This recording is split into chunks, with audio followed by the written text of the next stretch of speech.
what's going on, guys? Jared here. I have a new deck profile for you today with the Dark World 3 Structure deck profile. This is going to be very budget, and I'm taking it in a different direction that other channels are doing it. We see a lot of people playing the Danger package in a very full-blown combo build. I decided to do something a little different and make it a more control-y build.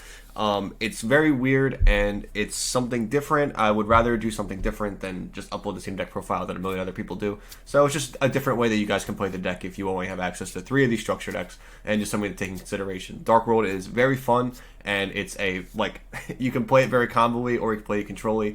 There's a lot of cards that a lot of people don't recognize of being that good, or they're a little situational, but I still think they're super, super strong, and I think they're at least worth trying for you to make that opinion. But also, before I get into the deck profile, I just wanted to say I am sorry for the lack of content recently. I have been super testing for the YCS, and this format is fucking miserable. It is not fun, and I am very, I don't want to say uninspired, because I am inspired. There's a lot of fun decks to make, but I want all of my time to go to the YCS. If you guys know me, I do want to do very well, and I am putting a lot of time into the YCS. And I have just now, I've been testing for like 2 weeks straight. I have just decided what I'm actually playing for the YCS. And that is with 2 weeks worth of testing, just non-stop. And it's been crazy trying to decide. I had like 3 or 4 decks in mind. Obviously, Ishizu Tier 1 being one of them. And I finally made a decision on which one I'm playing, on a build that I'm using, and now I'm just like kind of like fine tweaking it before I turn my deck list in.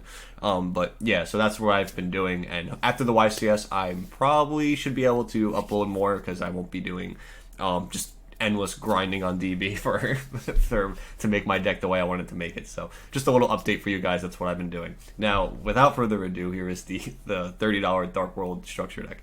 Okay, guys, real quick, this is going to be the Dark World Structure deck, $30, like I said, and this is going to be more controller build, like I said, and I even have a side deck made for it, just because, you know, you have the cards, and there's Dark Worlds actually have a lot of variety in the cards that have been printed over the many, many years they've been around, since Elemental Energy, I believe. So yeah, like, obviously, the extra deck's just the 3 fusions. I'm just going to throw that away right now. Very easy. For the main deck, and like I said, this is going to be really weird, and I'm going to explain the reasons why. So we play 3 of the new Rainbow. This is an amazing card because it's almost like another Snow, which I think the deck needed. It needed another, like, very good like Searcher plus another Grapha to get more advantage. So it does help and plays under Dweller very nicely. 3 copies of Grapha.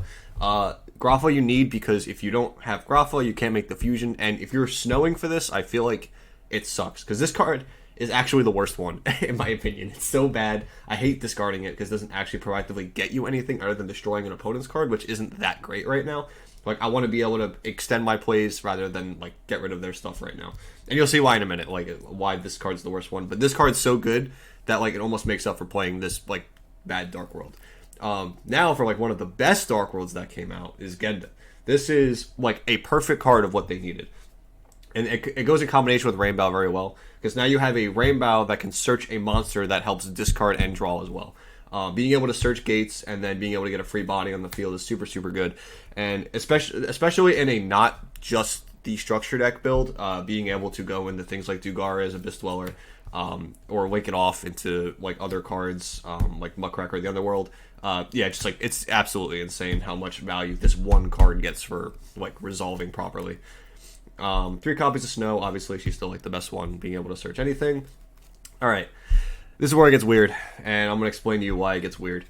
So, you guys are going to think I'm super crazy for this, but with 3 copies of Beige, 3 copies of Luciant, 2 copies of Gold, and 3 copies of Silva. Now, this is nuts, and the reason this is nuts is because I'm not playing any Dangers, which is also crazy.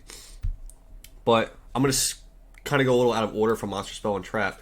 And like I said, this is more of a control-y build. And the reason why I'm playing these is because I don't know if you guys have ever seen this card. This was a common that got printed for Dark World a long time ago, and it didn't have any impact on the deck at all. But it was in a core set, but it's also in the structure deck, which is Dark World Brainwashing.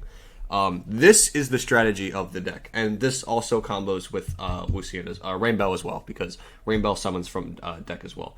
So the logic behind this card is, when your opponent activates a monster effect, if you have 3 or more cards in your hand, you can bounce back a Dark World you control, and then that monster effect turns into your opponent randomly discards a card.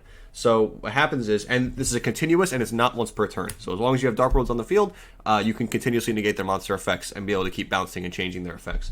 So as long as you have a Dark World on the field, and 3 cards in hand, you can keep negating. I'll use negating in quotes because you're just changing the effect.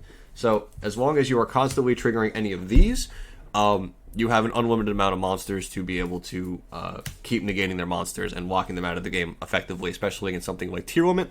If you stick this on the field and then you just negate, and keep getting their second effects, it's absolutely crazy.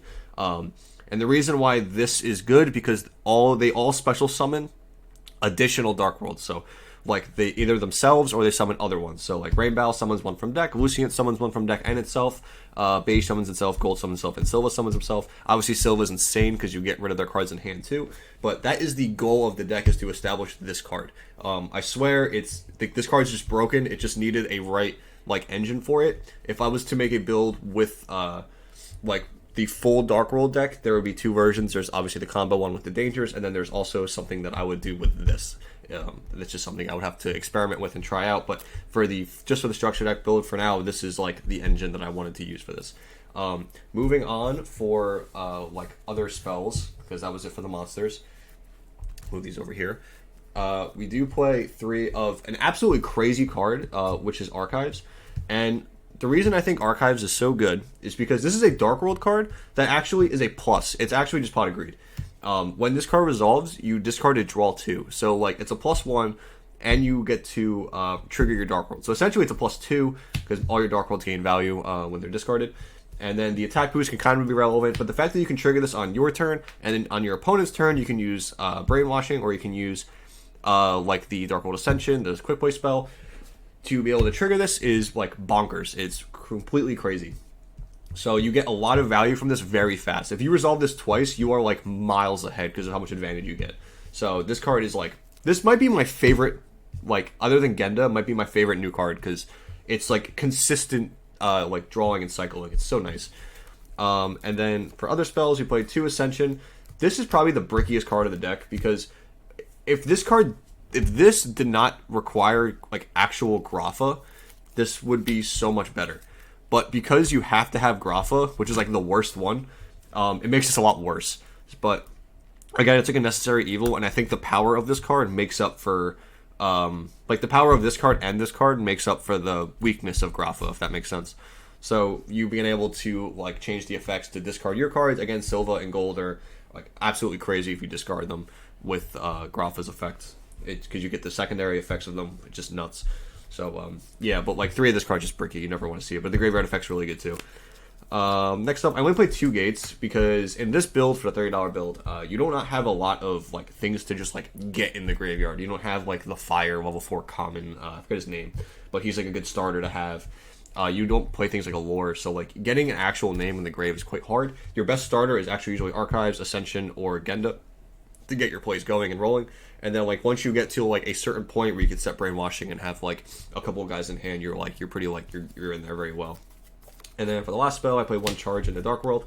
This is like a nice one of if it like being able to special and discard. Again, it's like 1 for 1, and then you discard. So like normally the discard would be a minus, but because it's the Dark World, it's fine. So it's pretty much effectively just premature burial for any Dark World, which is nice. Level 4 or lower, but yeah. So you can just bounce it back anyway for Grapha. So you can like, it's very good for Snow. Like summon back Snow, bounce it back, and then get back Rainbow, and then you can bounce back Rainbow for Grapha if you want to. So just a lot of advantage. That's all.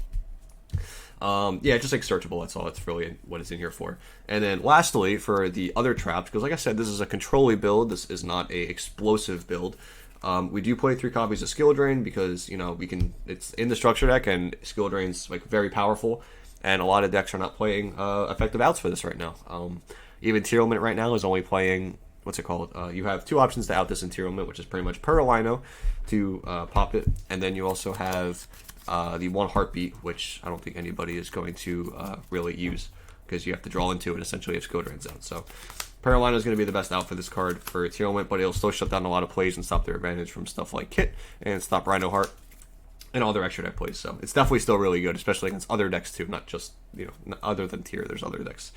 And then lastly, we have 3 copies of Dynamiscus. On spot removal, banishing, and then discarding, of course, and then that triggers your Dark Worlds, which is obviously insanely good because you get a lot of advantage. Pitch Grapha, it's like a banish 1, pop 2, pitch Silva, banish 1, special summon. Now, this is obviously good, and then there's another reason why it's good is because In the graveyard, the effect to actually special back comes up because, as you can see, I am playing, Lucian, Gold, Silva. These are all very big levels, and there is times where you actually bring this back and just tribute it off for one of them, just so you can get a Dark World on the field, and then you can get your brainwashing going. That has come up for me where you need to get a body on the field, and then be able just to get brainwashing going. So that is just something to keep in mind. But yeah, that's it for the main deck. Again, this is a more control-y build. You're not going to like draw through your entire deck in one hand. You are just trying to establish brainwashing with some special summon guys, and then like when they start playing, your cards that change their effects to discard your cards starts eating away at their advantage, and then after they've played like maybe two effects and you've changed them, they should be like pretty much out of cards if you're hitting like Silvas and things of that nature. And then for the extra deck, or for the side deck, sorry. Obviously extra deck is 3 Grafa. But the side deck, this is for mostly going second. There is theory into this, which is the 3 Bigfoot and the 3 Thunderbirds.